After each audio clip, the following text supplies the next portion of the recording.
one. Give a piss about nothing but the time. Bama win. Give me Alabama to break. If somebody takes what's yours, and this is our game, it's our night. So that makes this shit personal. Boom, let's make it personal. And we in here tonight on the Bama Standards Saturday night. Or I said Saturday night because that's what it was. Sunday night talking Bama. But Saturday's where the action was. A-Day recap for this past year, DeBoer year 2. Let's dive right into it. Actually, hold up. Before we dive right into it, let me not dive right into it. This Mountain Dew got me leaning, JB. Boy, he excited, ain't he? That Mountain Dew kicking. I'm on that JT tonight. I know JB right there with me. We got a special guest with us. Normally, Justin is running the 1s and 2s for us. He'll probably still be doing that. I'm pretty sure he will. But we got him on air with us tonight. Everybody make sure y'all put him up for your tribal chief right here at the Bama Center Network, Justin Riley. Thank you for joining us. Always a pleasure to have you on with us, man. I'm Bama JT, Nation, your host. acknowledge me. Sorry. You're good. I wanted to see how it felt. I'm JT, your host, man. We got JB with us always. How we doing, brother? What's good, Bama Nation out here? Sunday night talking Bama. A-Day recap. We talking all things A-Day tonight. We were there. Well, most of us was there. And we got a lot to give y'all tonight. A lot of inside I know Herb jokes was there tonight. because he was sitting right next to me. What's up, Herb? What's up, man? Yeah, I was there. I don't know who you're talking about, but one of us didn't join the group. I didn't put no name on it. Man, it was a good time, though. Not as hot as last year, so that was already a plus. Oh, yeah. Stephen M. Smith, how we doing tonight, brother? Doing good, man, off the A-Day, whatever that was, but it was a different format. We got a chance to see some stuff, so now we can talk about it. Yeah, it was exciting to see the Tide and Pads right here. A bunch of fans around. Justin Riley, how we doing tonight, brother? How you feeling? What's going on? Man, we good. We good. We got a little taste of football. I'm excited anytime we can do that, regardless of how it looks. I know the fans didn't really show gratefulness yesterday because we saw in the comment section how pissed off they were, but I was grateful to be back in Bryant-Denny Stadium, being amongst my other Bama family, watching guys do their thing, being able to talk to the players after the game was over, see my boy Jaden Roberts, man. It was a great weekend. We all got to hang out with some legends. That was always a good thing. I got to see you meet your hero, Trent Richardson, JT. That was worth the price of admission. I saw Herb cuss out Ryan Anderson, and that was pretty cool. But it was a great weekend. Wow. It was a great the whole weekend. Story. Don't have anybody thinking that I would cuss out Ryan Anderson. Y'all, just so y'all know, y'all see Herb online smiling. You see him making these friendly posts and all this stuff. You know, I'm telling you right now, you just don't know the real Herb until you with him. Oh my he's cussing out Ryan Anderson. You never know the man until you're there. And you're like, you know, and you're like, I'm not actually with him. Like, I'm not, you know. But yeah, so tonight's gonna be a good show, guys. Before we get into tonight's show, JB, let the people know what we had. All A-Day game, swinging around. I had mine on me. I know I've seen everybody else with theirs too. Yeah. What we have? Hey, we had these title towels in full effect yesterday, man. Shouts out to the good people at Whitwheel Sports. You can get your own title towel. Go to whitwheelsports.com. Enter the promo code STANDARD. Get you a nice discount courtesy of your favorite Bama network, the Bama Standards. Make sure y'all hit them up today, guys. And for our main sponsor, Lambstone, have you ever dreamed of having beautiful natural stone in or around your home? Well, don't settle for subpar material at all. Make sure you hit them up right here at realrockstone.com. They're located in Oneida, Alabama, your #1 trusted source in the state. Let them know that the Bama Standard sent you. Get 20% off your first order. And actually 10%. I said it wrong. Hey, they'll give you 20. If you JT's go gonna right pay now, for tell them JT sent you from here, and we'll get you 20 if you go right now. Way to go, RealRockstone.com. Hit them up today. Let them know that. And great. It's great stuff. Depends on what you're trying to do, man. But make sure y'all hit them up today, guys. Great stuff right here at the bottom. It's going to be a great show tonight. We're going to kick right into it. JB said he wanted to kick us off tonight, so I ain't going to hold it up too much. But y'all know why we here tonight. Y'all know what's up, man. What just happened. A-Day. Some people. Oh, hold on. I had a glitch. I'm back. Oh my gosh. I'm back. I think I'm back. Okay. he Mountain Dewed out the screen. He done went mute. This portion of our program brought to you by Boost Mobile. All right, so while JT doing that, let me take it over. Go ahead. All right, so we were live in effect yesterday at Saban Field in Bryant-Denny Stadium for the A-Day game, which was not really a game. It was a practice, but it was portions of a game, right? So I took notes. I'm a note-taking guy, so this is what I do. Yes. All right, so let's talk quarterbacks first, right? I know everybody in the chat. We had one guy in the chat saying that all our quarterbacks were terrible or whatever it was. But yeah.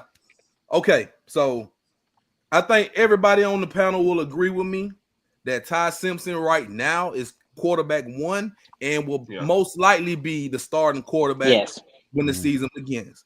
Yesterday, he had some good timing throws. He throws the ball in. Herb, you were sitting right next to me, and we saw the difference between Ty Simpson throwing the ball and Keelon Russell throwing the ball. You mentioned something to me. What was that? About how Keelon has a little more zip on his passes, but Ty doesn't seem to put the ball into harm's way ever. But I think specifically you're talking about Keelon. He has a lot of zip on it, but I think that's what gets him in trouble at times. He thinks he can fit it in kind of whenever, but the touch still needs to be worked on. Yeah, and that's what I was getting to. So Ty Simpson has more touch on his passes. Keelon Russell he can sling it. He can sling it all over the field. But as Herb just mentioned, he puts a little extra on it. Not as much touch as Ty Simpson. And we were watching them throw the ball certain routes. Ty Simpson was the only quarterback that did not get picked yesterday. Keelon Russell got picked. Austin Mack got picked 2 times. Could have been 3. But Keelon Russell was a little bit inconsistent. He still looked great. He looked like a good quarterback. He looks like with a little fine tuning, he will be ready to go. But if we had a game right now, I'm going Ty Simpson QB1. I'm going Keelon Russell QB2. And Austin Mack will be quarterback 3 because I didn't really see enough from Austin Mack to say he's in the conversation to be starting. Smoke Dixon told y'all that if Austin Mack had to start, Alabama would be in trouble. And after seeing yesterday, I have to agree with him. Yeah.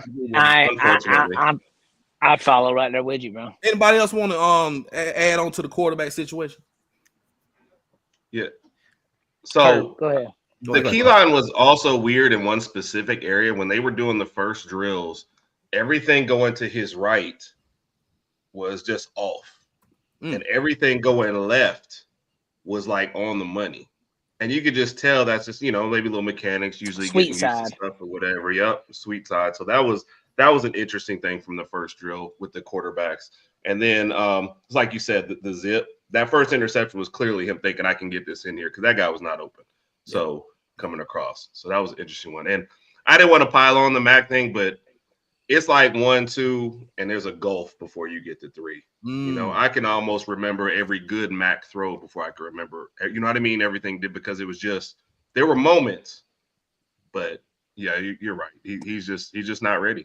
That's just what it is. Yeah. Yep. Spring's early though, too. So just go ahead. Oh, yeah. And that's why I don't want to pile on him. I do feel bad for that situation, but he's clearly 3. Yeah, I agree. I think Jeremy Bernard threw a better ball than Austin Mack did yesterday. Oh man, that boy got a cannon. Man, he threw it and it went just over the defender's hands and dropped into the awaiting hands of Isaiah Horton, who then housed it. Folks, if you missed that play, go to JB's Twitter, X, whatever you want to call it, and check out that video. My gosh, it was awesome. I'm looking forward to the possibility of the offense open up more and seeing things like that. That's kind of out of the ordinary. We weren't able to do that last year, but Ty Simpson unequivocally is quarterback one. He took command of the offense and took command of the team as a whole, put the ball where it needed to be, never in harm's way, threaded the needle. He found his favorite receiver, I think, is Isaiah Horton for sure. Yeah. I was really excited to see how much he has progressed. There's confidence in everything he does. And he had demeanor about him that he was a quarterback who had the chains taken off of his wrists. He could finally be free, and that he knew that this offense was indeed his. Keelon Russell, he played like an 18-year-old with tremendous potential. He is going to be an absolute star, ladies and gentlemen. That's not a negative knock against him. He's just a young guy trying to find his way. He's not ready. There are plays where he looked like a veteran, looked like an NFL prospect, made you go, damn.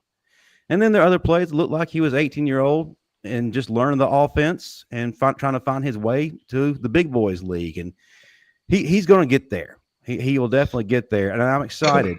And for everyone who is trying to push him to start right away based on what you saw in high school, don't do that to him. Let him progress the natural way, the slow way.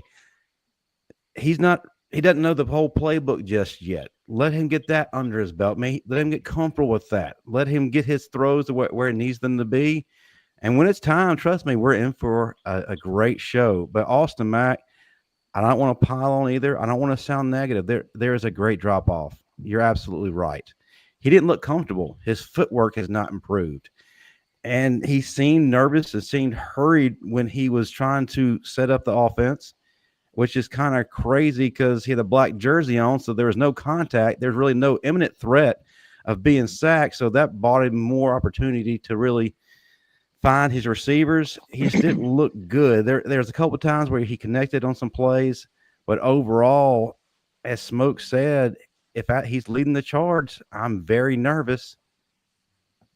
Yeah, I get on that, and then there's a couple things you can add with the Austin Mack thing. Like I said, spring, but also, there is a drop off, and you got to talk about it. You talk about it. It's not a knock. It's not a diss-like thing. It's what it is. Stephen M. Smith, how you feel about 8A game quarterback situation? Is he awake? You alive, brother? You there? You here? What you got? What you got on 8A recap, brother? I don't know. He's frozen. He's in the witness protection program. Not again. Hey, I'll JT, give mine and then we'll come. Go ahead. Let me add on to what you said about the Austin Mack. It should not be a big gap because he was there last year, right? I agree. He was brought in by Coach DeBoer, and he was under Ryan Grubb already. I mean, be it he was a freshman at the time, but this is going on year 3 in this offense. So he should not be it shouldn't be that much of a distance between him and a 18-year-old Keelon Russell who just got there. I agree. And also I'm gonna address something in the comments real quick because they called me out by my tie stuff. Listen, man, I already talked about it. I've already came around and said it. JB and everybody. It was like, you don't know it's a problem until everybody like, thank you. It's like, wait, what? Because I was like, I said that and everybody was like, about time. I was like, wait a minute, what? But I get it. No, Ty, man, I said if I was wrong in that time too, when I said that, I said if I'm wrong, I'm wrong. But I didn't feel like it. Now, hopefully he does lead us right here. Stephen M. Smith, you with us now. 8A game recap. What'd you like? What'd you see, brother? Are you with us? Looks like he's praying. Come on in the room. I think he's frozen. I think Steven might be frozen. Phone home. Yeah. Can I say something about one comment that we did have on there? It is clear. I agree with Lisa on there. Well, I hope that's what she's talking about. Russell definitely has the highest ceiling. Like he will be the best of that group.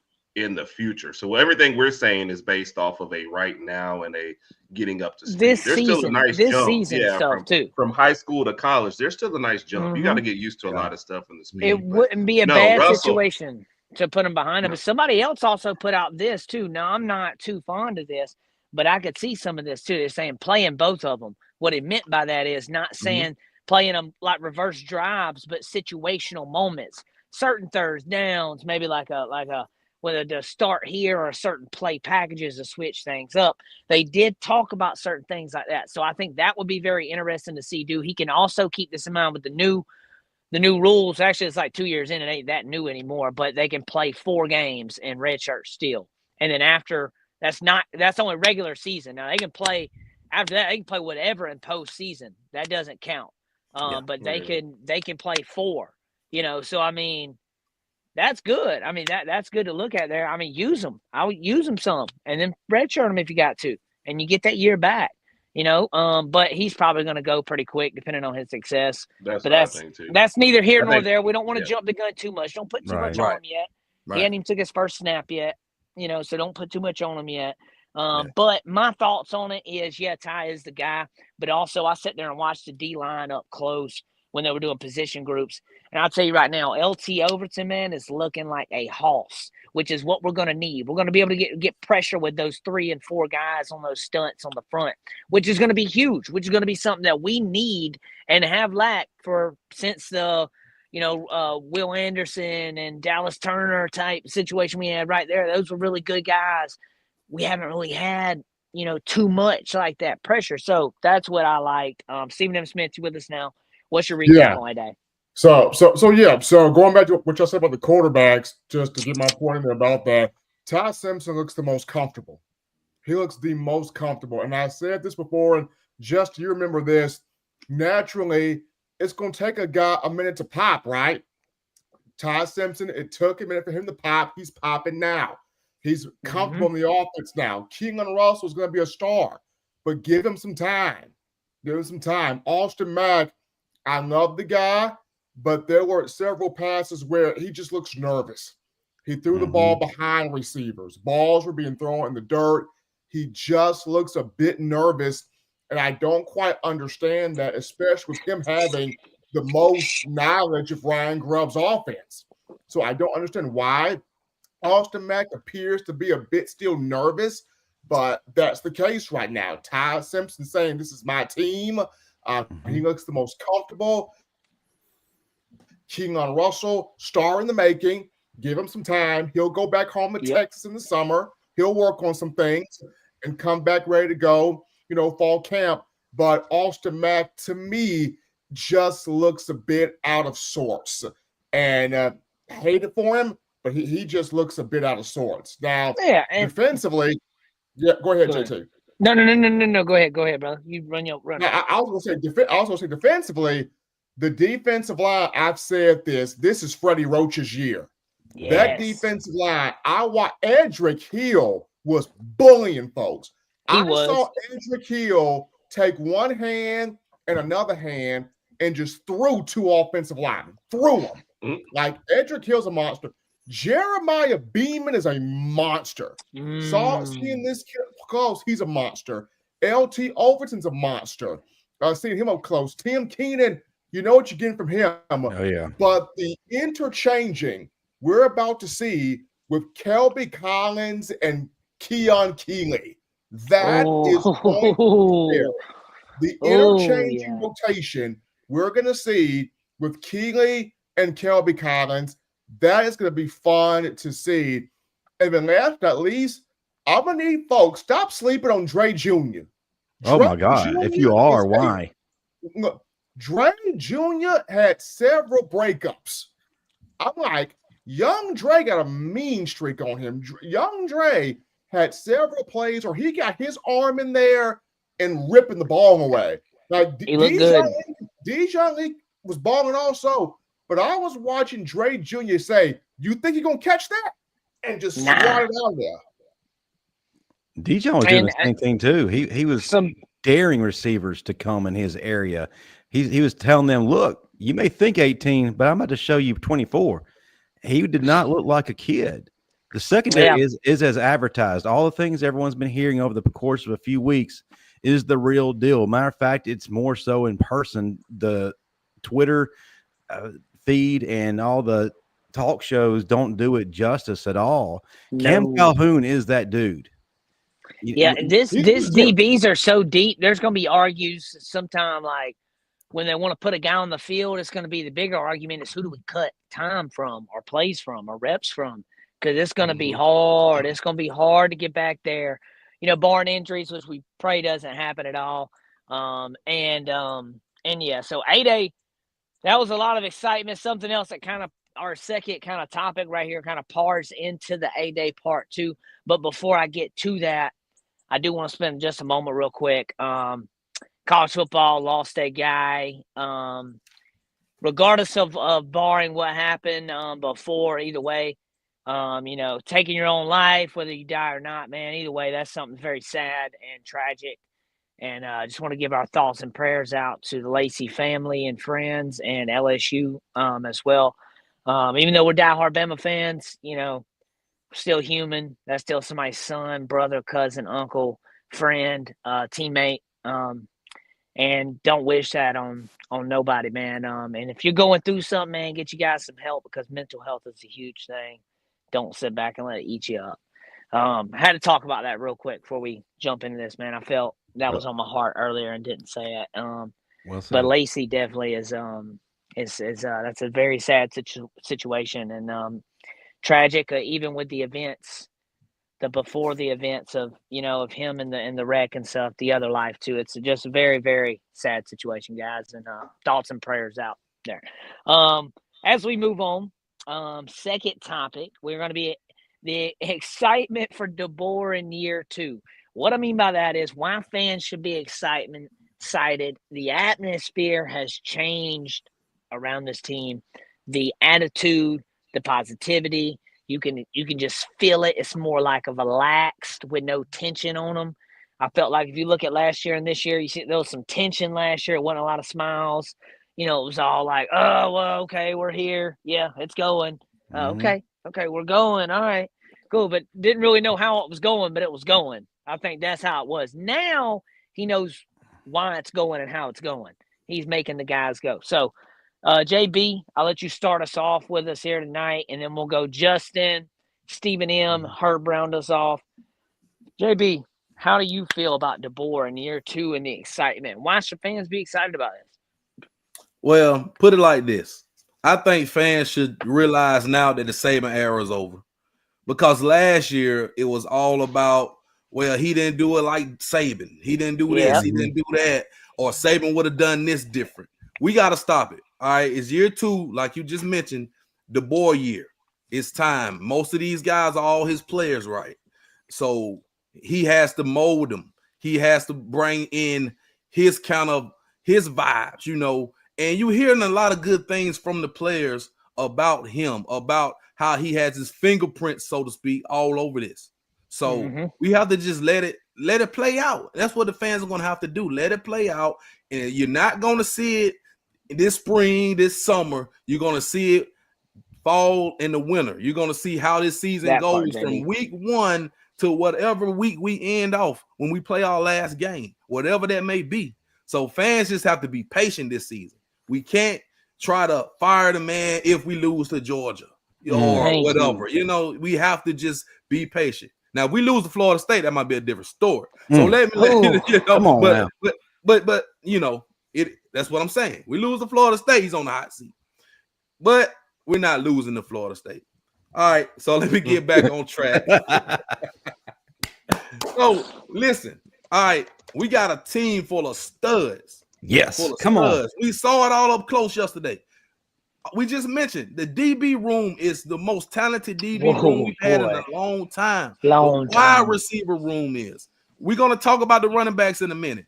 I think we have quarterbacks that can potentially start, both of Russell and Simpson. And somebody was in the comments saying we were bashing on Austin Mack. We're not bashing Austin Mack. We just said he's not ready to play from what we've seen with our own eyes. Not bashing him. He's just Yeah. not ready to play right now. And look at how the coaches are playing reps right now too. They're saying it too. Watch the rep counts. And this may not be the place for him either. People need to understand that. Sometimes you flourish in other places. Yeah, that's true. Yeah, very much could be. Yeah. But yeah, we have to let the boy just let him cook, let him be him. He's got his boy Ryan Grubb here, so let's see what this offense could possibly go to the next level, because it kind of was stagnant last year. The defense came awake second half of the season. Now let's put it all together out the gate. Put it all together out the gate. And let's see what we could possibly do, man. It's playoffs a bust because it's Bama, right? Championship a bust because it's Bama. But we cannot get discouraged by one loss here, one loss there, or some close wins, because to Bama, if we win close, we're devastated like it's a loss. So we just have to just let it happen like it is. And you're not going to see it week one. You're going to see it as the season progresses and as the season ends. But I'm excited for it, JT. I'm excited for it. Roll Tide Nation. I'm with you, JB. It's his year. This the moment now. It's his guys. I feel like all the dominoes are lining up. Justin, how are you feeling about this for year 2? Kalen DeBoer, why should fans be excited? Also, real quick, he's got his guy at OC. Okay. I think that's another big thing. I think that released a lot of tension off DeBoer. Hey, I don't have to worry on the offense and the play calling as much. Now that's a big milestone. Kane's got the defense. Now I can be the head coach and can do what I need to do. And that's a big thing. So Justin, how are you feeling, man? I'm really optimistic. I'm very excited. I think that Kalen DeBoer is excited too. You can see that in his face. Last year, honestly, I felt like there was a lot of extenuating circumstances that didn't allow him to coach to his potential. We won't talk about those. We've hashed that out many times. But I felt like that with all those extenuating circumstances, he was just mainly looking to, hey, let's get to the playoffs despite what's going on, and let's just play our way through. He was really looking ahead to this year to be his year. And as he talked every day after last season ended, I felt like there was a gleam in his eye. He looked healthy. He looked relieved. I think that he is excited about the challenge, no matter how hard it may be, no matter how hard the schedule is going to be. I think he's welcoming it because he knows that, hey, I can call the shots now. Not only that, I have my guys here. I can open up the offensive playbook in a way that was not available to me this past year. We have guys who can execute that playbook. We can go from page 1 to 3, 4, 5, 6, 7, 8, 9 to 100. It's because we have the guys who can carry out that. Ryan Grubb is a fantastic play caller, but let's not overlook the fact that we can see the whole playbook now. The team is buying in. I know a lot of people are tired of the Sunday school answers and the politically correct answers week after week and all the sound bites, but watching them yesterday, it was a real thing. They're looking at each other and believing in each other. They're holding each other accountable. They're looking at the coaching staff in a different way. Hey, you're our leaders. We're going to listen to you. Where you say we go. We get there pretty quickly. Different atmosphere altogether. Very optimistic. I'm excited about this wide receiver group. We've heard about it several weeks. And you got to wonder, can this possibly be true? Gentlemen, I think we can all agree it's true. Isaiah Horton is better than advertised. Don't want to put a lot of pressure on the young man, but my gosh, that was the guy who jumped off the page yesterday. Yes, Lotsier Brooks is that dude. I'm excited about Jalen Hale being back. You could tell that he's trying to get back to his old self, and he made some great grabs. But most importantly to me, it was exciting seeing him back on the field, full pads, out there doing what he loves. Cole Adams back too. But who really stood out to me the most, young guy, Derek Meadows. He is going to be a problem for defenses. He dared defenders to come in his area. He snatched the ball away and then looked at him like, what the hell you think you're about to do? Dude, when he was walking in, all I could see was his head above everybody, how tall he was. Dude is freaking tall. Good God, he's tall. And talking to him after the game, yeah, on the field, he's an absolute bully, but very down to earth, very humble, very appreciative of the fans, and glad to be there. Isaiah Horton, same way. He just seemed like he was in a different world. He couldn't believe all the love that was being shown to him. And I get it, guys. The 8A format greatly changed from what we were accustomed to. I get the reasons why. But I think regardless of whether or not there's change, the most important thing that I think people are missing is opportunities like that is for the players. Regardless of how it looks, we need to show love and support to the players. It may not be the way we want it to be, but guys, let's pack the stadium to support our team. Hey, listen, Justin, Tyler Booker said something best the other day. He said he was a kid not from the South, and where he's from, football isn't near as big as what it is. And then coming down here and seeing like there's other people that love football that don't even play it as much as life. That he was like, dude, that means so much. Think about that with players when you're selling pitching. When you got we had a bunch of recruits there, had a bunch of guys there. You know what I'm saying? Seeing those fans, man, they see, dang, man, this is it. This is where you can grow and everybody's gonna know your name and you can be Hollywood, you can be superstar, you can do whatever you want to do. That's what it's about. And I think that's huge, Justin. Good point there. And good way to look at that, man, because that's actually key. And why fans need to understand to support. May not be, I was not excited at first when they announced it, but being there changed my mind. I will say that. Yeah. I was like, okay, this is not bad. This is really cool. I like it. Very fun environment. And very friendly too. And it wasn't 120 degrees. You are right, You are right. Somehow my wife and daughter still got sunburn, which is crazy. Yeah, that's white folks' problems. It's a thing. I'm Irish, so I have no chance. Yeah, I guess me too. Like I'm good. I'm good. I got a little bit of Indian in me. I was good. It didn't get me at all. I'm good to go. But Stephen M. Smith, man, let us know what you're excited about year 2 with DeBoer.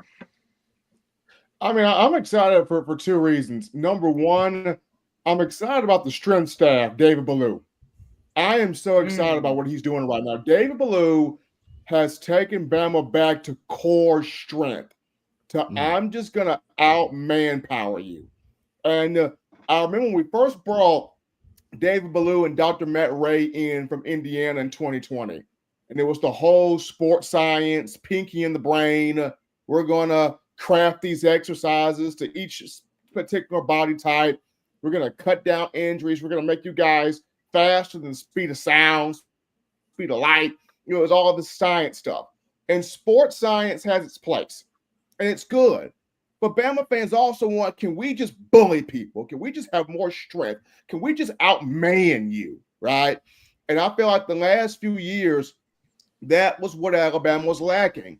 The ability to just out-muscle man you. And David Ballou has gotten back to, we're going to keep the injuries down. We're going to have sports science. But we're also going to just line up and go, we're just going to take your manhood, period, and show you that we have more strength than what you have. So very impressed with David Ballou in terms of that. And the other thing I'm excited about, these assistant coaches are going to have their personality show. I'm excited about that. The assistant coaches having their personalities, like looking at Freddie Roach and how excited he is coaching this D-line. Looking at, did y'all see Coach Cap barking at them offensive linemen yesterday? Yeah. Coach Cap was like, I've never seen Cap rip.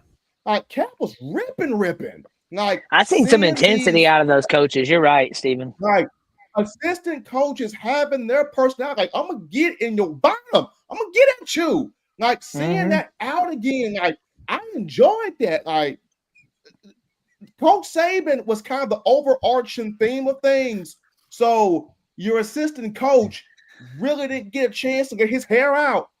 Like Kaleb DeBoer is letting these guys get your hair out, man. And these assistant coaches are letting their hair out. And I love that. He is allowing these guys to let their hair out, let it go, and be yourself as a coach. I appreciate that. Yeah, so hey, sometimes you got to pop out and show. You know what I'm saying? And that's what they're doing. The boys, they showing out the coach's intensity.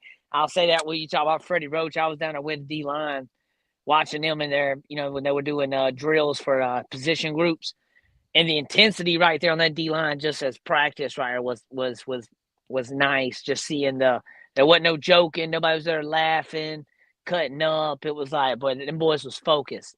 That's big to see too, because you practice how you play. And if you ain't practicing right, you ain't gonna play right. I don't care how they say it. Stephen M. Smith just gave us his take. Great take there. Herb, wrap us up on this, bring us home, and tell us how we feeling for year 2 with Kalen DeBoer. So first off, even in limited drills and everything yesterday, you could, to me, tell that the defense was still ahead of the offense as a total unit. And that was sometimes without even as much pass rush as you'd like, and without a lot of starters out there.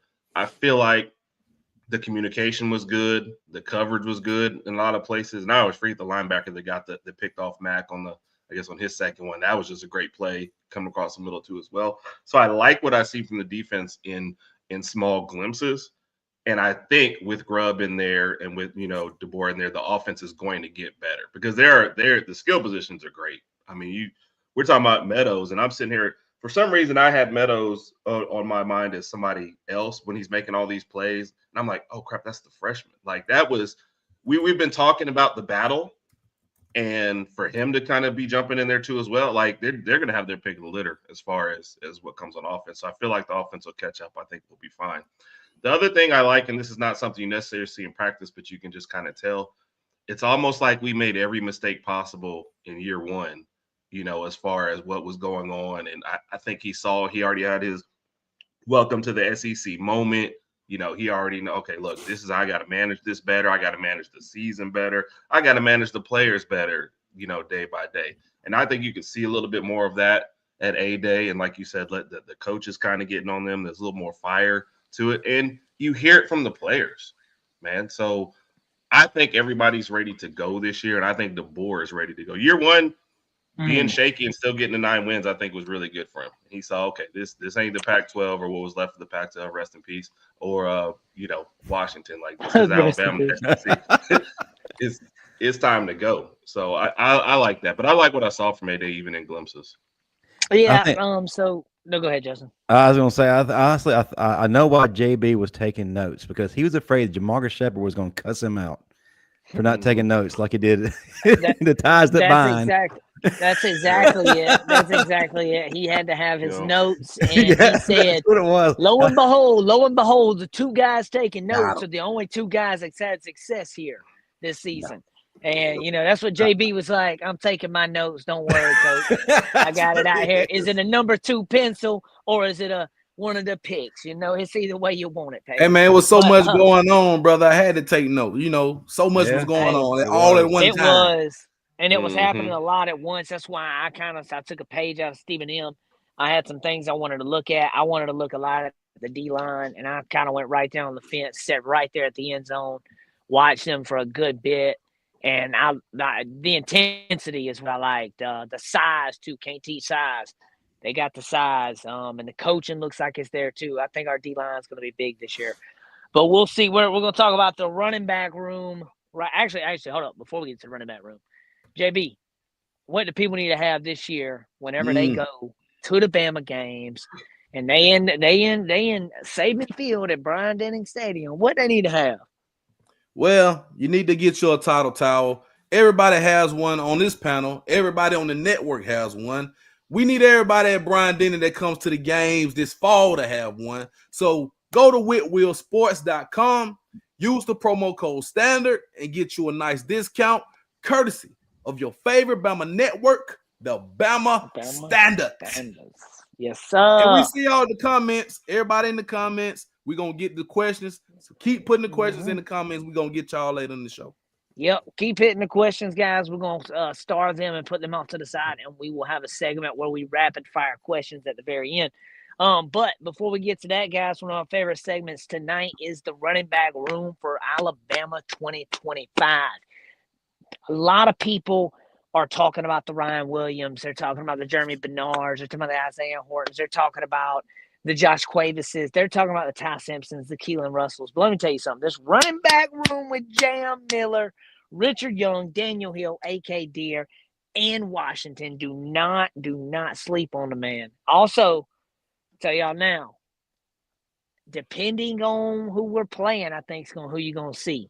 And I'm going to let Stephen M. start us because I see that finger going like he a judge over there, like he a reverend. He about to lay it on us. I see it. Stephen M. Smith, tell us about this running back room right now, brother. Go. Okay. Well, there's I mean, I really like this room. Can you hear me now?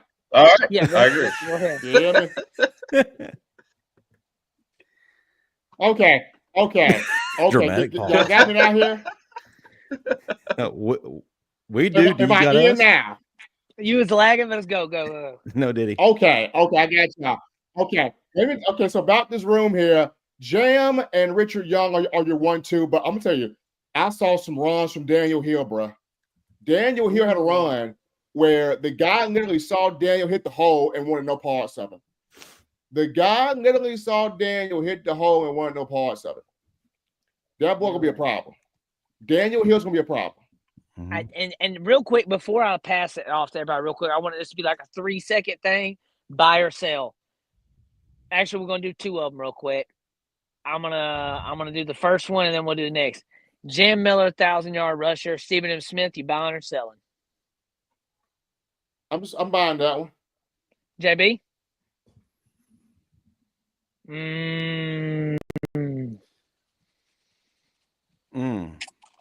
It's a tough one. I sell it. Sell it, Herb. You already know I already said I don't think Bama's going to have a 1,000-yard rusher. You at said all, like so I'm selling 800. it. You said about 800. Yeah, I remember that. Yeah, and that's Justin, not a knock on any one player. The room's too deep. Yeah, I it's think deep. Yeah, everybody I gonna remember get a you shot. saying that. Deep So room, sell. and then you hated Jam Miller or something. I'm joking. I'm totally joking. You gonna get me killed in chat? I'm What totally is this? joking. He did not say that. Totally joking. Totally joking. Justin, buy or sell? I got to sell, and nothing against him. The by committee thing is what's going to be what we're looking at, and they're going to go off, but each person is going to eat. Give me what Stephen M. Smith said. I'm buying it. Let me tell you why I'm going to buy it, why I think that. I do think Daniel Hill gets some burn. I do think Richard Young will get some burn. But I think Jam's going to get the most burn. I think Daniel Hill's going to get the goal line work, but Jam's going to get the yardage work. He may not have the touchdowns unless he breaks them and gets it, but I do think Jam could be – and it is going to be what Herb said. It's going to be close. It's going to be between 800 to 1,000. It won't be no like 1,300, 14. It would be 1,000, 1,100 range you're going to be looking at right there. It's going to be peaking it. Now, combined, because he is a receiving back too, he catches the ball at the backfield very well on the wheel routes and those swing routes out. And, I mean, hey, put him in the slot some too. I'm pretty sure he can catch it. He's a great receiver too. So now combined he will. But I'm still with Stephen M. Smith. I'm going to buy this right now. And I think it's going to be an interesting conversation going forward. If they put Jam in the slot, one of the other receivers is going to tackle him. Because they're in that room already deep enough. I promise I'm just you. saying, more or less, Herb, I'm more or less talking about on the fly on the play, swinging them out, like motion them out while he's at running back, running out, go 5 wide, and you put your running back. Man, sneakers gonna come up missing. Ain't gonna have no shoelaces all of a sudden. They gonna hang it from the phone pole.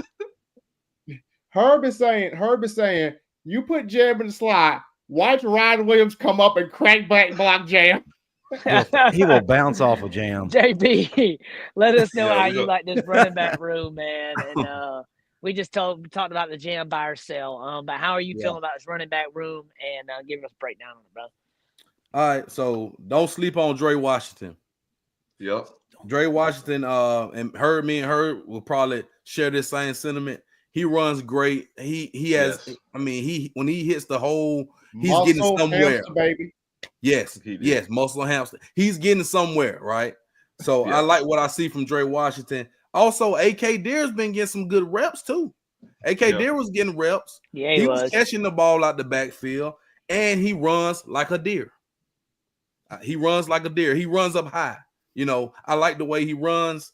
Richard Young has great JB trademarked that in the middle of the I did. I said I was going to say that. AK Deer runs like a deer. I made that up. But anyway, Richard Young, though. Let's talk about Richard Young for just a second. He's a big guy, but he has great vision. He has great. Richard Young is going to get a lot of carries this year. I don't know if he's going to take carries away from Jam, which Jam is going to start the game. But as we just said, running back by committee. You could see 3, possibly 4 running backs get carries in a game. And I'm talking about an SEC game, not a cupcake game. And I think we just go, it just depends on situations. But like I mentioned before, if we're running the ball 40 plus times a game, that means we're winning the ball game. You want to run the ball if you have a lead because you want to keep the lead. You want to run the clock out. You want to wear the defense down. So I'm all in for running the ball 40, 45, even 50 times if we have to, if we're winning the game and if it's going to keep us to wear the other team down. But I have no worries about our running back room. The running backs will get at least 15 to 20 plus carries because Jalen Milroe is no longer on the team. He's going to the NFL. And our quarterback will not run the ball 20 times a game. So those 500-600 yards in the year will now be split. It will be split. It will be split. And I like what you said, Daniel Hill, goal line back. But, Daniel Hill can possibly, if he's getting 6-7 yards a pop, he's not going to get pulled off the field. Yeah. And then I think Jam could be in that argument too. It's a good argument. It's a good problem to have. It's a good problem to have when you got these running backs, especially in the SEC. That's another thing we'll talk about when you get in the SEC play and you get guys that are banged a little bit. And it's like, all right, we need to limit them to about 10 touches this game so we can have them for LSU or have them for this game coming up next week. There'll be those situations too. Obviously, hot hand situations too. We all know how the Trent Richardson, Mark Ingram situation went too. Obviously we know who Mark Ingram was and what he did, but there was times where Trent was getting more burned than him in some games. Go back and watch it. Hot hand. Trent was getting the burn. It happens. I've seen where Eddie Lacy got some of the burn when he was backing up Trent. It happens like that sometimes. Go back to the Derrick Henry when he was sophomore and he was backing up all those guys and he started getting some burn and late in those games. It was like, oh, we got a Derrick Henry on our team. Okay. Hand him the ball. So I think, that could be a thing too. And something to look at that with the running back. So Herb, what you like about the Alabama running back room? I think it's a lot's been covered. And sitting next to JB, you learn that JB on it. It's like if I say something that he agrees with, he would turn back around and I would go, because if you want to say page with him, it was fun. But no, I think we both noticed, like you said, the Draylon Washington thing immediately. Because I think it was 2 runs in a row, one where he kind of bounced and one where he said, okay, there's nothing out there. Let me just go. And I was like, okay, this guy's got good vision. I almost just see a situation where it's like you do see a lot of Jam and Richard Young on first and second down, but I could see Draylon, being a third down guy. He'll be in a short, yardage guy. And I haven't even got to AK Deer yet because, like you said, he was smooth, man. He was smooth. So it's I just feel like you have a lot of options. And it's kind of like you guys just said, we have a coaching staff now that will have no problem running the ball, for a whole second half. That's what we're just doing. We're not going to force anything with this coaching staff. And Grubb is a guy who makes great adjustments in game. He's going to go with what's working, and he's got guys that can do any game plan that he wants here. I think the running room is solid. Yeah. I agree 100%. I think the running back room is, like I said, a good problem to have right there. Justin, bring us home on this topic right here, brother, and tell us your thoughts. Man, what a talented running back room we saw yesterday. I got to piggyback off of what JB said. Draylon Washington, he's going to be an all-purpose guy. I love what I saw from him, and I don't understand why we haven't heard anything about him really throughout spring. He's a name you're going to have to get used to this year. And again, number 20, by the way, guys. That's we've named 5 guys there will be able to contribute at a high level. So that's why I'm able to say I sell Jam getting 1,000 yards. If he does, fantastic, because we haven't had 1,000-yard rusher since 2020. That's Brian Robinson. Yes, that's way too long for Alabama fans. So it'd be great to see us get back in that category, but I won't be upset. I think that the running backs are going to be felt. So fans, get ready to see how they're used. No carries are going to be taken away from them. They're going to be properly utilized. They're going to be very happy, and I think that they'll be excited to see what each other does. They're cheering for each other. I saw that. I saw the happiness from each other as each one got their burn yesterday. But Draylon really stood out to me. I'm so excited about Daniel Hill and his ceiling. Richard Young just, gosh, another level, guys. It reminds me of a faster Trent Richardson. Yeah, and Daniel Hill, man, he gives me a lot of Trent Richardson vibes with how he size and everything. So that's why I mentioned some of the goal line stuff. But like JB said, though, he's getting 6 yards of carry on pop average. I mean, it's hard to pull that off the field, man. But also, Jam's going to be doing some things. Richard Young's going to be doing some things. So it's going to be very interesting to see how the coaching staff does this puzzle piece of a staff here. I mean, of a team here, because there's a lot of pieces that's going to be moving. Excuse me, I had a hiccup right there. I mean, a lot of pieces moving right there, and it's going to really depend what we do there. So we're going to do this next topic real quick. We're going to rapid fire this one to catch us up because we got a lot of questions. So position group, I want everybody to give a position that they like or they like that they saw at A-Day, and then therefore we don't have to everybody do one thing. I'll kick us off. D-line, said it already. Really good pressure. There was when they was over there practicing, the pads was hitting. It was you could hear it. There was contact. You seen what Stephen M said about Hill coming up, 2 hands on 2 linemen and going through. That type of pressure is what we need from the D-line. Stephen M. Smith, who you like? I like the offensive line. Coach Cap really had them boys out there. I like the offensive line. Omar Sangani had some good moments. Gino Vandermark had some good stuff out there. There was some moments where Proctor was moving well. There was some moments where Proctor was moving well. I like the offensive line. Cam Dewberry had some stonewall the guy. Cam Dewberry stonewall the brother. I was like, big Cam. Texas A&M, right? Dewberry. So, and I like Dewberry's guy out there. So offensive line, Kaplivic got him going. He got him going. Bama got LT from A&M, getting Cam from A&M. There could be some guys. We get some big guys from the portal from there, That's good. JB, who you like? Secondary, man. Just gonna keep it simple. Secondary, and it was some guys. Justin mentioned Cam Calhoun. He was all over the field, bro. Number 9. I had to look at it. I was like, damn, who was number 9? Because Mbakwe was number 9 last year, but he switched to number 3. I was like, okay, well, Cam Calhoun looking good out there. Zay Mincy looked good. He had a pass breakup as well. But the whole position group, they all look good. Yeah. Some guys got burnt, but that's good because you want your receivers to be fast, So some guys got beat on the one-on-one drills, which is expected. But as a whole, our secondary group is great. Boy, somebody get this Texas fan in the comments. If y'all don't get him out this show right now, talking about 7-5, looking like oh my God, I ain't gonna do it. Justin, hit us with this. I feel like I'm grabbing low-hanging fruit here, but to me, the wide receivers off the charts. Yeah, it's hard not to say it. Said, who's the? That's easy. God, he's the reason why I watch these. Is he? Herb. Who's that? Oh, is that your wife? That's my wife. Sorry, can I just throw up? What's up, Britt? How are you doing? Yes. I was like, who is fangirling at the panelist right now? I was like, who's the hottie with the black hat? I'm like, okay, all right now.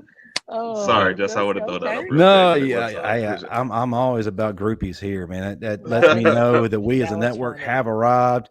Yes, And, sir. and you could tell at the Bryant Museum yesterday when we were around the legends getting their autographs when Herb entered the room. Yeah. Oh, my You felt the goodness. aura. Oh, yeah. Like, You felt the aura, dog. Aura I mean, changed. the place shook, the aura heavens changed. opened. I heard angels singing. Oh, my I goodness. was looking. I thought John Cena had arrived, but we couldn't see him. Instead of I Herb. literally heard. Justin, I heard the. Dun, dun, dun, dun, and then it faded out real cold, and I was like, "What?" He was like, "Yo, turn this up." And then I looked around, he was just like, and disappeared all in one motion. And I was Oh, like, I my don't see goodness. Herb now. I don't see him. I still don't even see Herb. And I then just hear his voice. he quieted the whole place. And when he said, "They don't make them like me no more. Hell, ain't nobody like me." And everybody just turned around. everybody said, Herb said, "I'm the big dog in here," and he walked out, and everybody. I mean, hey, that's what happened. All right, you can't take Herb nowhere. You gotta watch him. All right, you gotta watch Herb when you take him places. You think you know my a wife guy. for stopping by and You saying, you think you know a guy. Yes, that effect. Oh my goodness. Oh man, so that's funny there. Justin, wide receiver room. That's a good way to look at that. If I had to do a 1B, got to go with DBs as well. These groups are second to none. Both our groups are top two in my opinion, right there. I agree. Herb, a lot of people left it. You ain't got a lot to pick from, but what's one of the groups you like? I'm gonna make the last comment on the group we just covered a lot. The running back room. Okay. You do not have to have like a bell cow back anymore, a guy to be your lead guy, right? You don't have to be that guy to get to that next level NFL if that's what you're trying to do. If you get 10 carries a game and make the most of those 10, that's what they look at. And I think having a group this deep will serve all of them and serve the team at the same time. So I love the running back room. I love what they've got going, and I love they got a play call that's going to utilize them. So I'll go back with the running back room again. The running back room, that's why I want to talk about it, man, strictly because we got a loaded room. We got a lot of loaded rooms, and we'll start breaking down more of the positions as we get through the summer and stuff too right here. But the running backs I like. I think it's going to be a unique thing to look at this year versus last year without the Milrose situation. It'll tell itself on paper here soon what's what, and that'll be interesting to see too. Justin, we're going to rapid fire these questions, guys, so we don't run too far over because we do have a lot.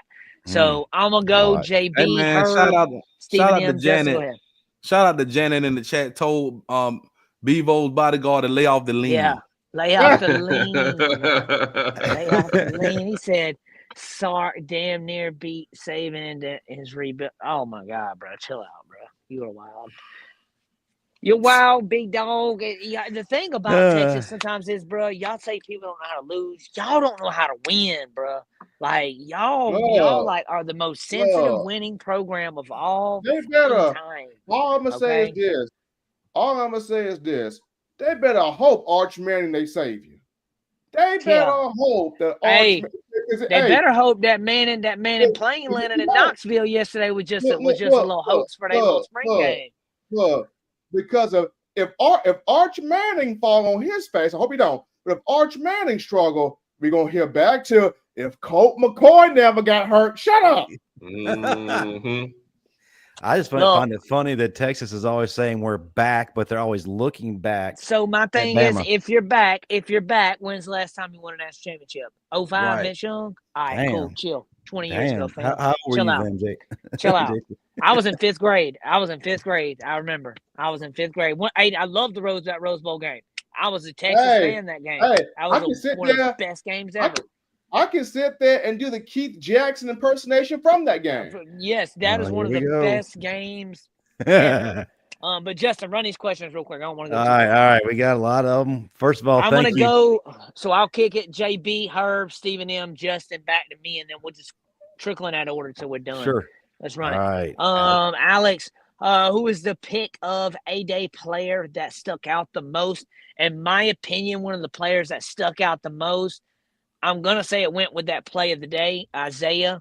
He is one of the players that showed up, had a big play. Also, Bernard getting him the ball was too. So it was Ty threw him the ball too, because you got to throw that ball behind you when you make that throw. So Ty's got to also make a good throw slightly behind him.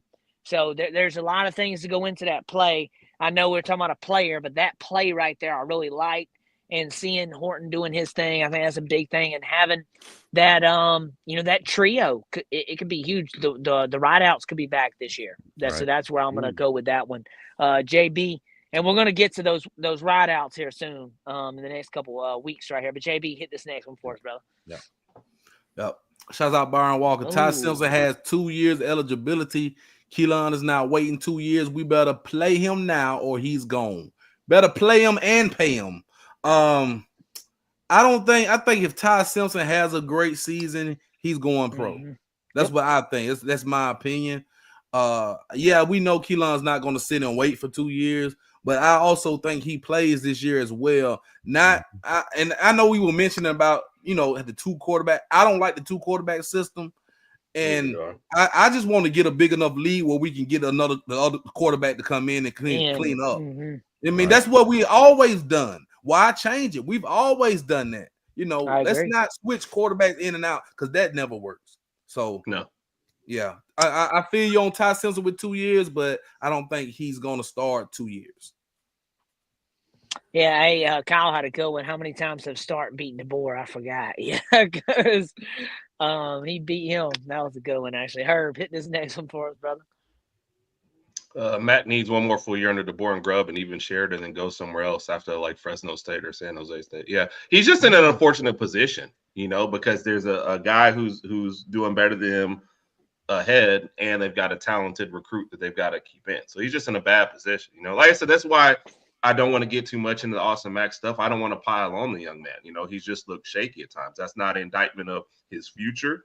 But if he transferred to go somewhere else, I'd be like, man, I see why. The writing's kind of on the wall. It's going to be tough for you to break through here. So I would get it. I would hope that he stays, but that's more of a selfish Alabama thing than anything else. But yeah, he just needs a little more time and maybe a little more season. I think there's some great stuff ahead for him, but quarterback's a tough position. You ain't got but one spot. It's not like wide receiver. I can break into wide receiver 3, wide receiver 4. That's it. So it's just a tough spot here. There's nothing easier to rotate wide receivers than a quarterback too. Yeah. So you can get some burn at wide receiver 4. You can still get some burn and be happy, and get some catches and 4 or 5 catches or so our targets a game. So Stephen and Smith, hit this next one for us, brother. Okay. Lisa Rawls, if as many are predicting Austin Mack hits the portal, then to fill the third quarterback slot, does Bama actually target a potential quarterback that fits in the portal? I think so. So let's say Austin Mack hits the portal. Let's just play this hypothetical game. I hope he doesn't, but let's just say he hits the portal. If he hits the portal, then I definitely see Kalen DeBoer, Nick Sheridan, Ryan Grubb attacking that portal. If Austin Mack hits the portal, don't be surprised if Tennessee comes calling, because Josh Heupel will need a quarterback. Yep. Don't be surprised. If Austin Mack chooses this, not saying he does, I would like for him to stay, but as Herb mentioned, that'll be the selfish Alabama consumer, right? So let's say if Austin Mack does hit the portal, Kalen DeBoer, Ryan Grubb and company would be looking hard at that portal, a third option to put with Ty Simpson and Keelon Russell.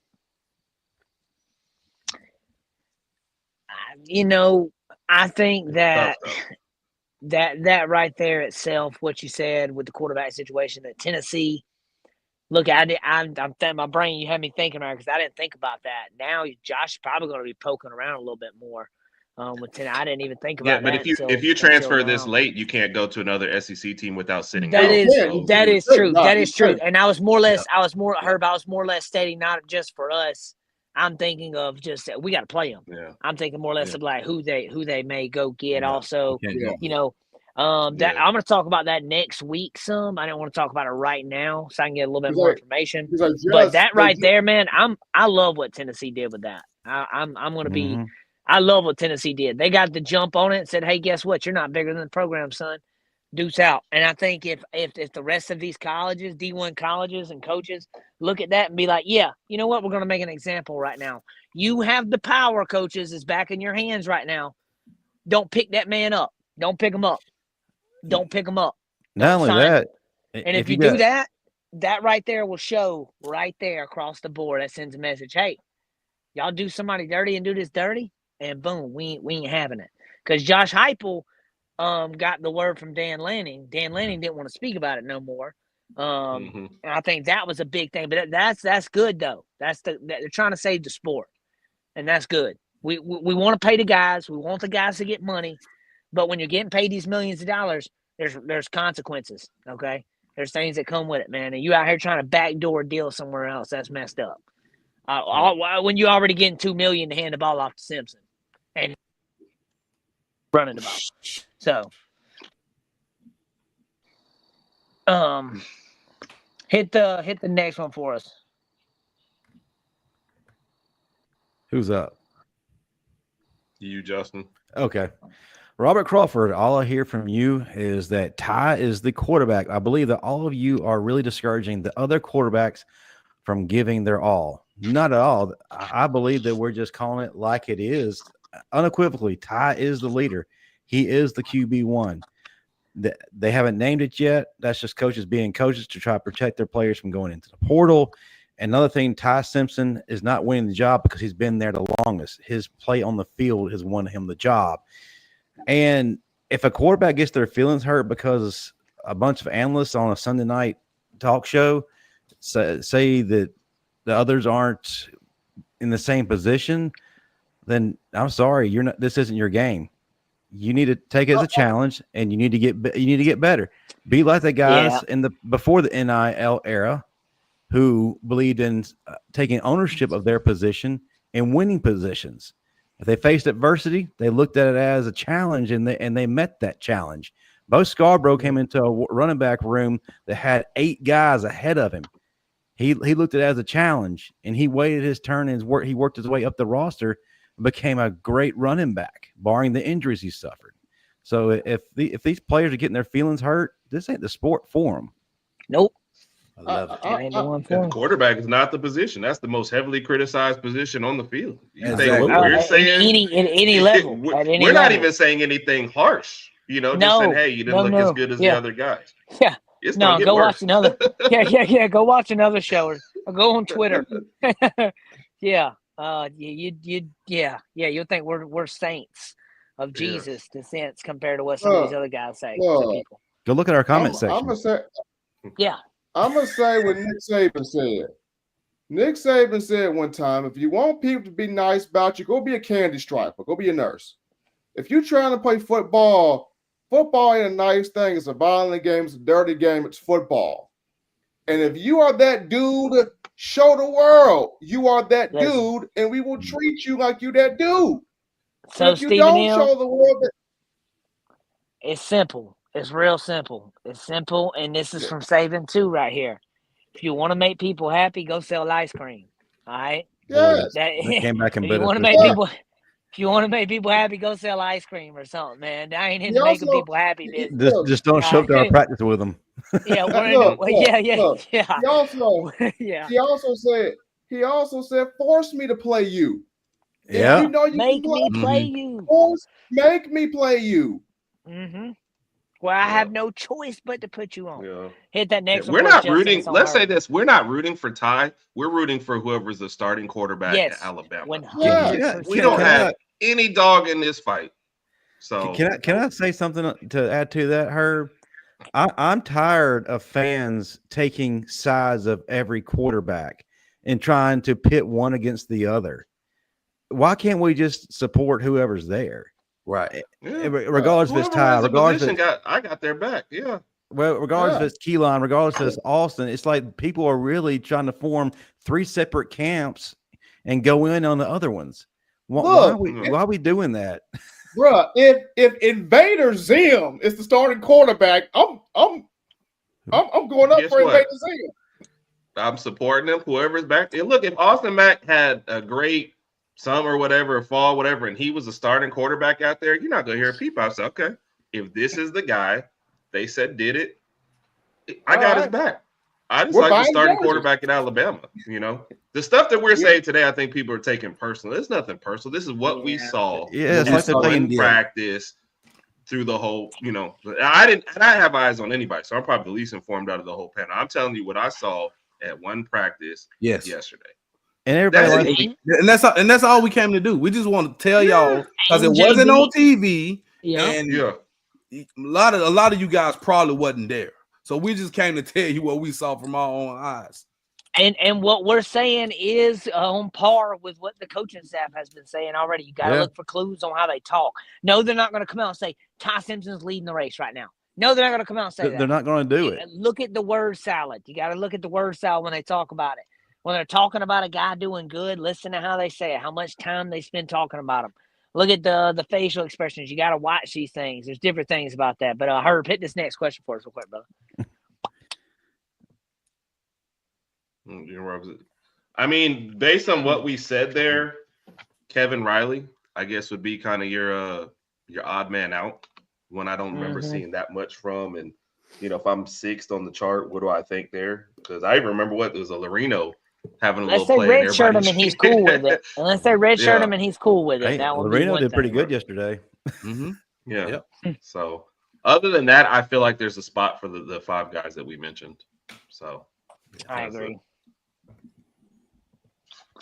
Boom. Let's see. Question. If the defensive line shows up and shows out for the most part, even though it's still early, what does that say about the offensive line? So I think that depends on two different things here. Obviously, is your defensive line that good or is your offensive line that bad? So there's ways to look at it. And something I'll say is if your defensive line, you rather want to be the first one. Your defensive line being that good for multiple reasons. What does that do? That only sharpens your offensive line because guess what? They play a great D-line. When they go to the game, they're like, oh, this shit's a breeze, bro. This is not Tim Williams. Like, this is not Tim Williams. This is not Tim Keenan. I said Tim Williams. I said Tim. This is not Tim Keenan. This is not Collins. This is not, Lawson blitzing in. This is not all these other guys that we have that make our defense so great. I think that can be a huge factor when you look at that right there. And that is a good thing for the offensive line because this from now until August, end of August, September, season starts, they're going to be seeing this D-line. That's all they're going to know. So when they see somebody else, if this D-line's that good, and like I even spoke about this D-line earlier, I believe they are. LT's going to be a guy too. That's going to help these guys. It's going to help them mesh. Now, we also know how offensive lines work. Sometimes they don't start out so hot, and they get going, and they build because offensive line is the biggest spot on the field. With there's not a lot of words being said. That you just got to know what your guy's doing there, and know he's got to do his job. He's got to do his job. There's not a whole lot what you do, man. You just got to trust your guy to your left and right. So that's that. I think defensive line being good helps that offensive line. Even if our O line is bad, that D line will help that. So also taking into account that we're replacing two positions right now on the offensive line, and regardless of how good those replacements are, it takes time for the offensive line to gel. Offensive line success is all about continuity when everyone feels comfortable with each other. So it is going to maybe go through a struggling period, but it's only for a short amount of time. Remember, they've only been practicing for a few weeks. You can't expect an offensive line to come out like an all-pro squad or a Joe Moore award-winning line right out the gate. It takes time. By game 3 or 4 is usually when you see a finished product. Former Alabama offensive lineman we've talked to. And Justin, to add on to that, let's say if we would have had a scrimmage game yesterday and it was televised and the offensive line would have gave up 10 sacks, everybody would have said the offensive line was terrible. They would have jumped the gun and said we were terrible. But like you just mentioned, we're replacing 2 starters. We have to get on one accord. So it's going to take time for the offensive line to get on one accord. Absolutely. I agree 100% on that. Hit this next one for us, Stephen M. Smith. This is you. Oh, no, we already did that one. Which one stood out that? We did? I did that one. I'm pretty sure. Yeah. For Alex, that's what I started off with. I think so. It's one player. Or it's the same type of question because it was from you asked position same group. type of question. No, Oh, he it asked. was. He asked the player though to start this whole thing. Isaiah He Horton, mentioned right? us. You said Isaiah Horton. Yeah, Yeah, he said Isaiah I said Horton. Horton. That's right. That's right. Yeah. That's right. I did, Hey, yeah. he wanted more. He wanted to reach back in the cookie jar is what it was. He wanted some more, baby. He wanted some more. Stephen Smith hit this one from Don right here. There Don we Parker. go. Mm. There we go. Here we Is go. there a focus? Is there a focus on doing the fundamental things at a high level and correctly? This team has not been fundamentally sound for 4 seasons. If the focus is not on that, then it's on the Bluebell and the Rocky Road. It's not on the ice cream. I can say that right now. It's not on the ice cream. The fundamentals are there. I saw technique stuff on the offensive line. I saw footwork. I saw Caden Proctor's feet. His feet were moving swiftly. Mhm. I saw footwork from Cam Dewberry as a guard. I saw footwork from the offensive line. I saw strong hand placement. I saw, hey, if you get knocked off your core, put your foot back down, reshuffle, contort your body, get back in your core. I saw technique from the offensive line. I saw technique from the defensive line. Get your hand in the dirt. When the ball is snapped, explode. Explode out of your hips, edge around, bend around, convert speed to power, club the guy, and get to the quarterback. I saw technique. I saw footwork. I saw sound explosion upon the snap of the ball. What I also saw was the return of physicality. I saw Coach Ballou walking around, looking at these guys. And I'm seeing Coach Ballou taking notice of, okay, we're going to continue more strength here, continuing more core muscle here, continuing more brute strength here. So it's the fundamentals were there, but I think more so, as I mentioned before, the return to peak physicality, showing Bama can bully teams again. Yeah. Hit this next one for us.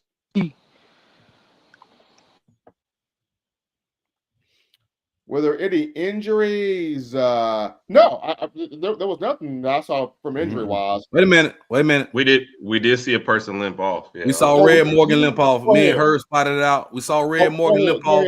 Go ahead. He went into the tent. I don't know what happened after that, but yes, we did see Red Morgan. That's all. I think that's all we saw that got injured while they were out there. That limped off, so to speak. With Red, from what y'all saw, did it look like a knee? What did it look like to y'all when y'all saw? Oh no, he walked off the field, but he walked real gingerly. Yeah. And he walked. Nobody was supporting him. Yeah, nobody was supporting him. So anything we say, I think, would be speculative. If he had no assistance, it had to be minor. Yeah, probably a spring. could have been. Yeah. That's true. Probably nothing too bad. Yeah, nothing serious. Nothing serious. Could have been a cramp. I heard Herb yell out, "Take your dress off, your pansy. Go off on the field on your own." And that's when he started jogging. He was like, It is. my bad. Hold on now. Is Herb audition to be the next Scott Cochran? Is that what this is? Oh my goodness. All right. Next one. That's Steven. Steven? Jefferson, that was from last season.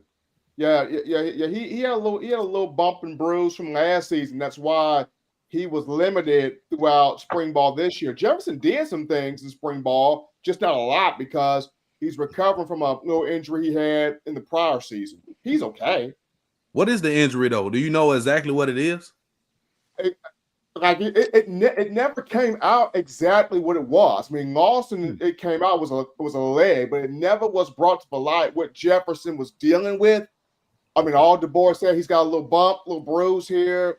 He didn't really just it was, but I mean, Jefferson did do some things in spring. It was just he was limited. He didn't do a whole lot. That's the reason why we saw more of Nakai Hill-Green and some of the young guys in the linebackers. Jefferson was taking some reps, and there was some days in practice he didn't go. Okay. Hit the super chat for us, Justin. All right, Don Parker, $10. Sorry, fellas, but I can't buy the hype until I see what happens in game. Hopefully, this team has improved on doing the fundamentals at a high level and played to the standard of Alabama football again. I get it, Don. We all get it, Don. I'm telling you this. Don Thank has you. been indoctrinated into Marvin constant life. Because this would be the same stuff Marvin would be saying this right now. Yep. Definitely a Marvin thing. Well, I get where he's coming from too. We as fans can all agree that we're tired of just hearing the lip service week after week and not seeing it translate to action on the field. Bama hasn't played to the standard since what, 2020, and it's a hard reality, and that's what we expect. Call it spoiled, call it holding the team accountable. Either way, I get where he's coming from, and it all goes back to you look at the product on the field, and if you are not feeling the product on the field, and you are a consumer of this product, you have a right to voice your opinion. That's just like if I was to go out and buy a Tesla right now. I'm not saying I'm doing that, but if I was to go out and buy a Tesla right now, and that Tesla break down, I'm going to Tesla and being like, I ain't feeling this product. Y'all almost had me dead because this car done broke down, and I just bought the car. So it's the same thing as this right here. We, as consumers of Tide football, we have grown accustomed to an exceptional product. And when that product is not exceptional, you're going to hear from us. Especially if we put money into the NIL fund. Yes. Very much so. Yes. Herman's the exceptional Ragsdale. Herb, wrap off this last question for us, brother. From Nick. And I think we kind of did cover this. We all think Jam's going to be number one. I could see Draylon or Hill in the third down back situation, but Jam and Richard. Jam and Richard will be your first two. And Jam seems to catch decent out of the backfield also, so I could still see him in there on third down. So that's I don't think there's a cut dry. Jam's going to get your first carries and your most carries, I think, but after that, situational football. Yeah, and I think the guy who plays the most is going to be who can pick up the blitzes on the passing downs. Who can pick up the blitzes. That's a big thing, especially giving more time to make a throw or scramble out. It's going to be it's going to be very key, man, when they start throwing those exotic blitzes on us. Especially if we're struggling on one side of the line, they're going to have that running back is going to have to pick up that blitz. They're going to put their best pressure on that side, D lineman or linebacker, or whatever their guy is. We're playing. So that'll be a good one. So that's a good way to look at that one, right? What we got right here? They want to ask me a question. What for you? David Bradford, y'all may have already talked about this. If you don't mind, tell us again, how did the defensive secondary look yesterday? They showed up and showed out. Everything we've been hearing every week, every day, every practice, it's all true. As a matter of fact, seeing it in person was even greater. What all the write-ups did it a disservice. This is arguably one of the strongest units of the team. They're going to be it next year. Yeah, I agree 100% with you, Justin. And I think that's a great way to wrap up the show tonight. It's been an awesome. I saw night. Joe. Wait, we got the super chat. We got another super chat too. I missed it. I missed it. The Tesla will break down, especially the 8-track. Long live my 8-track, man. That 8-track ain't breaking down. Long live that 8-track. We bumping. Yeah. We bumping that right now. It's blasting that right now. And them Tesla's good cars, though, man. You just gotta depend on how to use them. You gotta know how to use them, man. They're some smart cars. Before we close out, I saw I think Joe Edwards about who returned punts. So it was 4 guys, right? It was 4 guys. It was Mbakwe, Lazier Brooks, Cole Adams, and Jeremy Bernard. Yeah. Bernard was one that kind of turned my head a little bit with Bernard. Why will they not put Dre Jr. back down? Go tell him, Steven. Go tell him. Yeah. I would like this because both Cole and Bernard seem like I'm gonna fair catch this and just make sure we have the ball kind of guys, and we're not really getting returns. And I can see Bach getting crazy back there. Yeah, Bach can go crazy back there, I believe. Yeah. And Lazier too. I think Bach's gonna be his time to shine. That's gonna be his time to shine right there. Mm-hmm. Hey, Bob gonna be like Ryan Williams, not know what a fair catch is, and just I'm catching it. I'm taking off. Hey, we didn't cover fair catches. I don't know what y'all talking about. I think I saw JB say something about a giveaway or something on his show. Oh yeah, let the people know what you got going on, JB. While we wrapping up right here at the end Hey, of the speaking show, of Laciel Brooks, man. Hey, you see that 17? I don't know if y'all can see it real close, but I got old Laciel Brooks.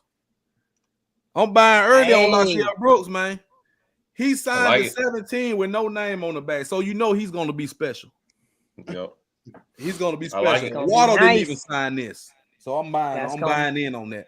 So I want all you guys is watching to follow me on my YouTube channel, Sports Talking with JB, and I'm also going to do a giveaway pretty soon. I got this football from Fan Day.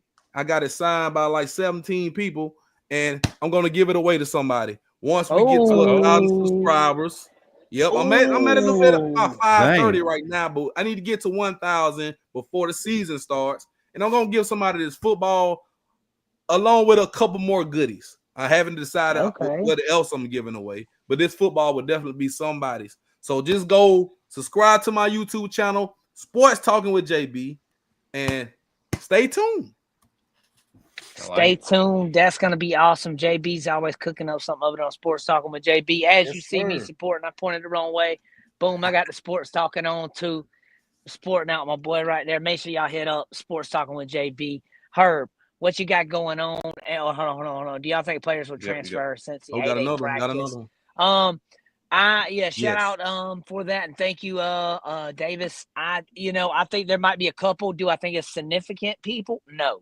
I don't think you're going to see like Ryan Williams or Ty Simpson or big key pieces do anything. If somebody does, it's going to be strictly all right, cool, they need playing time.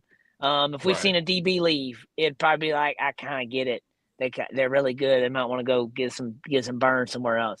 If we've seen a running back leave, Kevin Riley, we would kind of be like, kind of get it. We're deep. I would not be upset. Bach hitting the portal a while back now. Seeing what we see now, maybe he saw that then.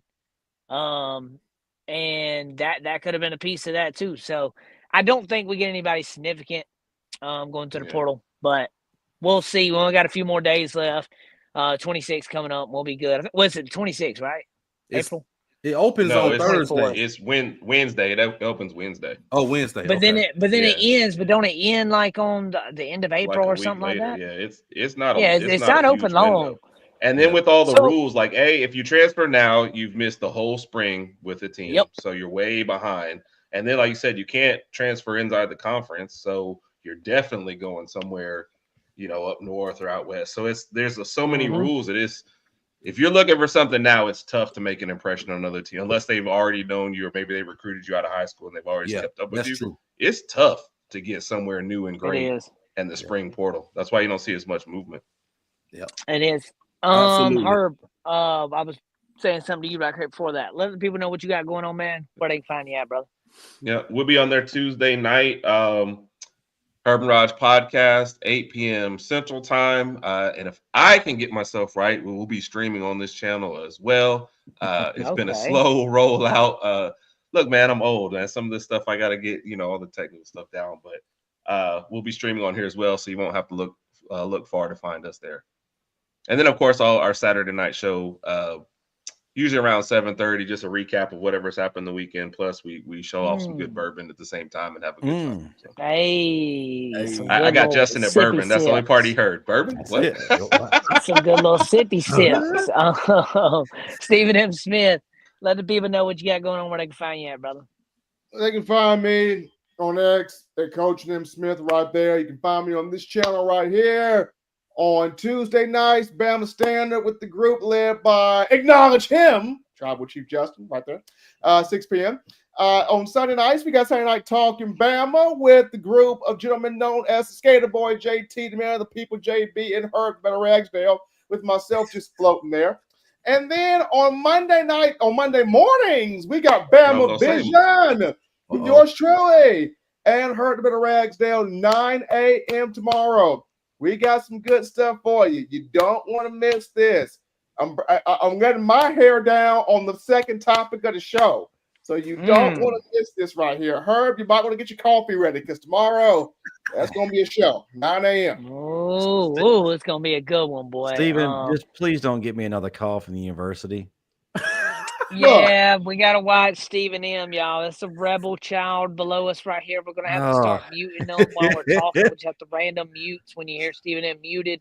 Y'all just mind your business, all right? It's for reasons that you cannot understand, okay? Look, I give the real. If you don't want the real, don't allow the information to leak out. If you allow it to leak out, hey, tell them. You grab that put it in some barbecue sauce real quick, like. Justin, I'm just saying. Let the people know what you got going on the flagship show and what you got going on all your channels and stuff, brother, man. Man, I'm herding cats. That's exactly what I'm doing. It's a constant challenge, but it's a challenge that I signed up for that I enjoy the most. Tuesday nights, the Bama Standard, the flagship show, 6 p.m. Central, 7 p.m. Eastern. We'll be talking a little bit about what we saw on A-Day, and we'll have those who are a little bit more knowledgeable than us in terms of players or former players telling us what that means and what they saw. And one of the players who will be on is going to be none other than Alphonse Shank Taylor. So you definitely want to check out what he has got to say. If you've not followed Big Shank on Twitter, then good Lord, what are you doing? Because you missed out on a treat. Before, he was the guy that was bringing all the attention before Marquise Mays started doing his thing. So, matter of fact, he got into a little. Shank used to bring it on Twitter, boy. He did. Yeah. His final act was against Greg McElroy when Greg McElroy was running his mouth about Shank. And great stuff. I remember that. Great guy. Fantastic guy. I had an opportunity to get to know him this past weekend. He's looking forward to hanging out with us Tuesday. Bo Scarborough will be back. Coach Scarborough will be back. If you don't know, Bo Scarborough is a coach over there with Scott Cochran at West Alabama. You want to check us out because we're not just a show, we're an experience. Yes. So guys, that's it, guys. Sunday Night Talk'n Bama. If you missed it, go back and rewatch it. It's got some great stuff from A-Day right here from yours truly, guys. We're signing out. We'll see you next Sunday for Sunday Night Talk'n Bama, and we going to be live and direct. Justin, close us out in 3, 2, 1. I'm going to pitch my number to Tide. Roll Tide. Make Bama Roll great Tide, again. baby.